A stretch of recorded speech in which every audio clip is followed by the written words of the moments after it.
এই পরীক্ষায় যদি আপনারা পাশ করতে না পারেন তাহলে আমরা ধরে নেব আপনাদের অধীনে একটা নির্বাচন চালানো, সুষ্ঠু নির্বাচন করা সম্ভব না। স্পেশালি আমরা বলছি যে যানজটের বিষয়টাতে আপনারা স্পেশাল প্রিকশন নেন। 2টার পর থেকে ভয়ানক যানজট হয় ঢাকা শহর সহ চট্টগ্রাম, রাজশাহী, খুলনা আরো বিভিন্ন জেলা শহর এখন হচ্ছে। এই সমস্ত ব্যাপারে পদক্ষেপ নেন।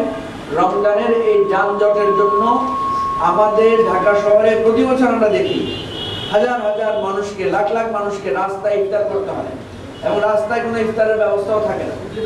তো সেজন্য সিটি কর্পোরেশন এই ধরনের একটা উদ্যোগ নিতে পারে, সেটা হচ্ছে যে এই যানজটে আটকে থাকা লোকদের জন্য যাতে একটা সামাজিকভাবে ইফতারের একটা ব্যবস্থা থাকে। আমরা আমাদের দলের পক্ষ থেকে আমরা চেষ্টা করি।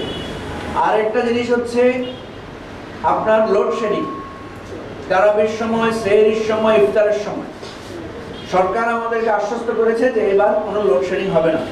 প্রত্যেকবার দলীয় সরকারগুলো, ফ্যাসিবাদী সরকারের সময় এই ধরনের কথা ছিল, কিন্তু আমরা দেখি যে তারাবির সময় লোডশেডিং হয়।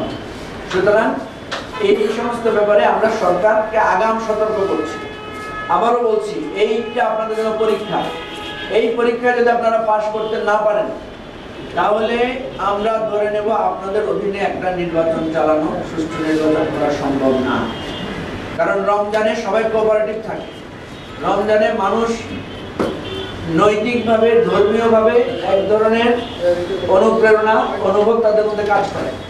সরকার এইভাবে মোটিভেট করে যদি এইরকম একটা সুন্দর পরিবেশ নিশ্চয়তা দিতে না পারে তাহলে আমরা ধরে নেব যে এই সরকারের এফিসিয়েন্সি লেভেল অনেক নিচে। তাদের দ্বারা একটা সর্বাত্মক স্থানীয় নির্বাচন বলেন বা জাতীয় নির্বাচন বলেন, একটা সুষ্ঠু নির্বাচন উপহার দেওয়া সম্ভব না।